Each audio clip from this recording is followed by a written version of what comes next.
हाँ जी भाई लोगों, सारियानु की हालचाल। तो यार आज की वीडियो में बात करेंगे कि एक महीने का हिसाब किताब कैसा क्या बैठता है, मतलब कि मंथली एक्सपेंसेस 2023 में कितने होंगे। क्योंकि अगर बात की जाए 2021 या 2023 की, तो वही वाली बात हो गई यार, हालात बदल गए, जज्बात बदल गए वाली बात हो गई है। क्योंकि अभी 2023 में सारी चीज़ों के प्राइस इंक्रीज हो गए हैं, चाहे वो रूम रेंट हो, चाहे वो ग्रोसरी के प्राइजेस हो, यूटिलिटी बिल्स हो, पब्लिक ट्रांसपोर्टेशन हो, सब कुछ महंगा हो गया है। तो 2023 में एक महीने में आपका कितना खर्चा होगा, अगर आप सिंगल आ रहे हैं तो, और आप अपने स्पाउस के साथ आ रहे हैं तो। सो डिस्कस करेंगे इस वीडियो में डिटेल के साथ, जो भी मेरा एक्सपीरियंस है, जो भी मेरी नॉलेज है उसके हिसाब से। So without any wasting more time करते हैं वीडियो स्टार्ट। सबसे पहले बात करेंगे रूम रेंट की, क्योंकि सबसे ज्यादा जो खर्चा करना रहता है वो हमको हमारे अकोमोडेशन पर करना रहता है। अब इसमें दोनों चीज कवर करेंगे कि आप शेयरिंग अकोमोडेशन में रहते हो तो कितना आपको पे करना रहेगा, और अगर आप सेपरेट अकोमोडेशन में रहते हो तो आपका महीने का कैसा क्या हिसाब किताब बनेगा। और मैं ये कपल्स के लिए बता रहा हूँ, जो सिंगल बंदे आने वाले हैं उनका ऑटोमेटिकली क्लियर हो जाएगा। तो देखो यार, एज अ कपल अगर आप शेयरिंग अकोमोडेशन में रहते हो तो आपको 600 टू 650 के बीच में रूम रेंट का आपका हो जाएगा। पहले जब मैं आया था ना 2021 में, तो शेयरिंग अकोमोडेशन में रहता था और 450 मेरा रूम रेंट था। लेकिन उन्होंने फिर उसको थोड़ा सा बढ़ा दिया था, फिर मैं 600 देने लग गया था। अभी मैं सेपरेट अकोमोडेशन में रहता हूँ, इस पर भी आऊंगा कि इसका कैसा क्या हिसाब किताब बनता है। तो शेयरिंग अकोमोडेशन में एज अ कपल आपका मंथली का रूम रेंट बनेगा 600 टू 650। बाकी ये डिपेंड करता है आप कौन से सिटी में हैं, आप कौन से एरिया में रहते हैं। मैं बात कर रहा हूँ एडिनबरा की, यहाँ का अभी यही हिसाब किताब चल रहा है। बाकी मैनचेस्टर, बर्मिंगम, लूटन या फिर कोवेंट्री, यहाँ तो आपको सस्ता ही मिलेगा यार। लंदन के बाद सबसे ज्यादा जो महंगी सिटी है वो एडिनबरा ही है। तो इतने में तो आपका हिसाब किताब आराम से बन जाएगा अगर आप शेयरिंग अकोमोडेशन में रहते हैं तो। एज अ कपल 600 टू 650 के बीच में हो जाएगा। अब बात करते हैं सेपरेट अकोमोडेशन की। अगर आप 1 BHK अकोमोडेशन लेते हो और एज अ कपल रहते हो तो आपको वो पड़ेगा 900 टू 1000 पाउंड के आसपास पड़ेगा। इतने में आराम से आ जाएगा। बाकी हाँ, जितने भी बिल्स हैं वो सारे एक्सक्लूडिंग रहते हैं, वो सब अलग से रहते हैं, उनका भी मैं बताता हूँ। तो अकोमोडेशन का आपका हो जाएगा शेयरिंग में 650 टू 600, और अगर आप सेपरेट रहोगे तो 900 टू 1000 पाउंड 1 BHK। और अगर यही 2 BHK अगर आप लेते हो, अगर आपके साथ फैमिली भी आ रही है, आपके बच्चे भी हैं, तो फिर वो 1400 से 1500 पाउंड के आसपास आपको पड़ेगा। तो ये तो क्लियर हो गया है अकोमोडेशन वाला पार्ट। अगर बात करें इलेक्ट्रिसिटी बिल की, शेयरिंग अकोमोडेशन में इलेक्ट्रिसिटी का आपको करना होगा 40 से 50 पाउंड खर्च। और अगर आप प्राइवेट अकोमोडेशन, सेपरेट अकोमोडेशन में आपको करना होगा 70 से 80 पाउंड। अगर गैस बिल की बात की जाए तो आपको शेयरिंग अकोमोडेशन में 70 से 80 पाउंड के बीच में पे करना होगा। और अगर आपकी सेपरेट अकोमोडेशन है तो उसमें आपका बिल बनेगा 110 से 120 पाउंड के बीच में। बाकी ये डिपेंड करता है कि आप खाना भी क्या बनाते हो। जो लोग मटन, चिकन ये ज़्यादा बनाते हैं ना, तो ऑब्वियसली बात है उनका थोड़ा सा ज़्यादा बिल आता है। बाकी जो नॉर्मल लोग, दाल रोटी वाले हैं, अपन जैसे लोग, उनका 110 से 120 पाउंड में हो जाता है। अब बात करते हैं वाईफाई का। तो देखो यार, 45 पाउंड से लेकर 50 पाउंड के बीच में वाईफाई का हिसाब किताब हो जाता है। तो ये शेयरिंग अकोमोडेशन में आपको 25 पाउंड 26 पाउंड के आसपास लगेगा। और अगर आपकी सेपरेट अकोमोडेशन है तो आपको पूरा पे करना पड़ेगा, 45 पाउंड से 50 पाउंड के बीच में इतना हो जाएगा। अब बात करते हैं काउंसिल टैक्स की। तो देखो यार, ये डिपेंड करता है एरिया वाइज पर, लेकिन एक एवरेज अमाउंट बताऊं तो 1500 टू 1600 के बीच में आपको आपका काउंसिल टैक्स आएगा। मेरा जो आया है आप स्क्रीन पर देख सकते हो, कुछ 1500 से 1600 पाउंड के बीच में है।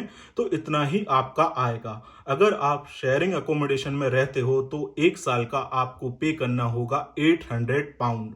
मतलब कि महीने का आपका कितना बनेगा यार, एक एवरेज अमाउंट ले लो तो 65 टू 70 पाउंड के बीच में आपको पे करना होगा एज अ कपल।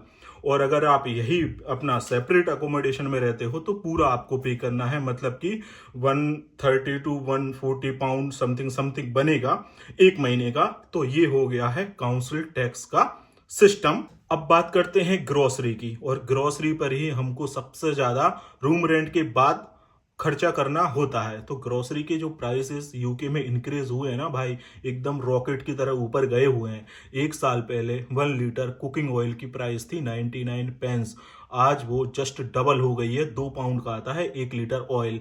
तो इस पर आपको थोड़ा सा ज्यादा खर्चा करना होगा। मैं अपना बताता हूँ यार, पहले मेरी ग्रोसरी आती थी वीकली लाइक 35 पाउंड और 30 पाउंड के बीच में ना मेरा हिसाब किताब एक वीक का बन जाता था। लेकिन आज की डेट में वही आती है 60 पाउंड या 65 पाउंड, 70 पाउंड इतनी आती है। मतलब अगर मैं जाऊंगा वीकली लेने तो मेरा 60 पाउंड तक मैं खर्च कर देता हूँ, और अगर वाइफ भी साथ में जाती है तो फिर वो 80-90 पाउंड हो जाते हैं। तो एक हफ्ते का इतना डिफरेंस हो गया है ग्रोसरी में। अगर यही बात की जाए अपना मंथली, तो यार देखो 250 पाउंड 280 पाउंड के आसपास आपको ग्रोसरी पर खर्च करना होगा फॉर कपल। और अगर आप सिंगल हैं तो इसका जस्ट हाफ कर दो। अगर घर में कुकिंग करते हो आप तो इतना आपको पे करना रहेगा 250 पाउंड से 280 पाउंड के बीच में। एक और खर्चा होता है यूके में, वो होता है पब्लिक ट्रांसपोर्टेशन का। अगर आप पब्लिक ट्रांसपोर्टेशन का यूज करते हो तो इसके यार मंथली पासेस बनते हैं। अगर एडिनबरा की बात की जाए तो पहले 60 पाउंड का एक महीने का बस पास बनता था 4 वीक के लिए, लेकिन अब वो महंगा हो गया, वो 66 पाउंड के आसपास हो गया है। तो 6 पाउंड बढ़ गए हैं। तो अगर आप एज अ कपल यूके में रहते हो तो पब्लिक ट्रांसपोर्टेशन का यूज करते हो, और थोड़ा बहुत फिर हम कभी ना कभी कैब कर लेते हैं, या फिर थोड़ा बहुत कहीं ना कहीं लग जाता है, कभी बस पास खत्म हो गया तो डायरेक्ट पे कर दिया। तो 200 पाउंड आप मान लो अगर आप पब्लिक ट्रांसपोर्टेशन का यूज करोगे और थोड़ा बहुत ऊपर नीचे लगी जाता है तो 200 पाउंड तक आपका खर्चा हो जाएगा। अब बात की जाए कार की, तो देखो यार कार मेरे पास है नहीं, क्योंकि अपन को चलाते नहीं आती, इस वजह से गाड़ी अटकी हुई है। तो उसका आइडिया नहीं कि उसका कितना क्या होगा, लेकिन फिर भी एक एवरेज अमाउंट अगर देखा जाए ना तो उसका इंश्योरेंस भी कराना रहता है, मेंटेनेंस, ये सब कुछ 150 पाउंड का मान लो मंथली। और फिर जितना भी डीजल पेट्रोल आपका खर्चा होता है तो 300 पाउंड वो ले लो यार, 250-300 पाउंड कार का खर्चा ले लो। अगर आप आपके पास कार है या फिर आप कार भी ले लोगे तो।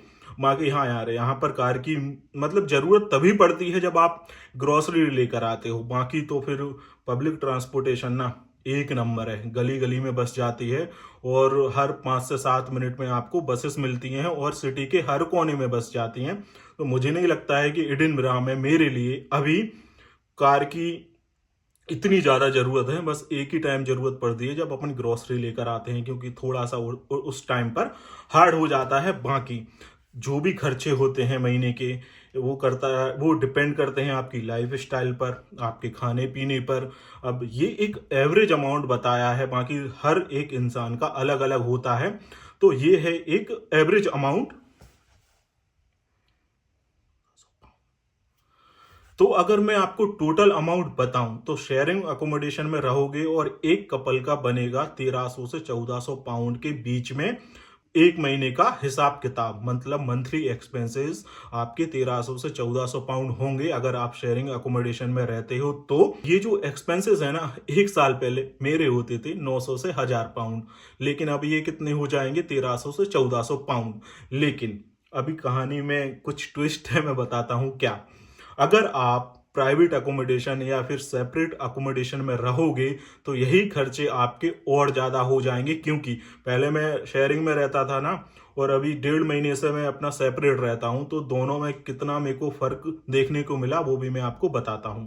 अगर बात करें सेपरेट अकोमोडेशन की, अगर आप 1 BHK अकोमोडेशन में रहते हो एज अ कपल, और आपका एक महीने का हिसाब किताब एज पर माय ओपिनियन और जितना मेरा होता है उस हिसाब से मैं आपको बता रहा हूं, मतलब कि 1700 से 1800 पाउंड के आसपास आपको एक महीने का पे करना होगा। इतना तो आपका लग जाएगा। बाकी जैसा कि मैंने बताया, ये डिपेंड करता है आपकी लाइफ स्टाइल पर, आपके खर्चों पर। और इसमें थोड़ा सा ऐड और कर दो यार, 50 पाउंड या 100 पाउंड मंथ का, लाइक शॉपिंग वगैरह अपन कर लेते हैं थोड़ी बहुत, तो उसका भी ऐड कर लो। कभी टी शर्ट ले आए तो कभी जैकेट ले आए, ऐसा चलता रहता है। तो ये हो गया हिसाब किताब।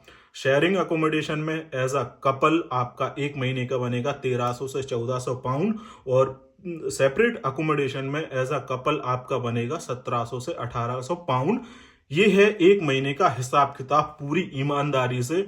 और जितनी भी मेरे को नॉलेज थी वो मैंने आपको बता दी। और आपको ये वीडियो डेफिनेटली हेल्प करेगा, क्योंकि आपको एक आइडिया लग जाएगा कि हाँ यार, आपको कितना कमाना है, कितना आपका खर्चा हो जाएगा और कैसे सब आपको सारा मैनेज करना रहेगा। सो गाइस, आज के वीडियो में इतना ही। वीडियो पसंद आए तो वीडियो को लाइक और चैनल को सब्सक्राइब करना मत भूलना। मिलते हैं नेक्स्ट वीडियो में बहुत जल्द। तब तक अपना और अपनों का ख्याल रखिएगा। Bye bye.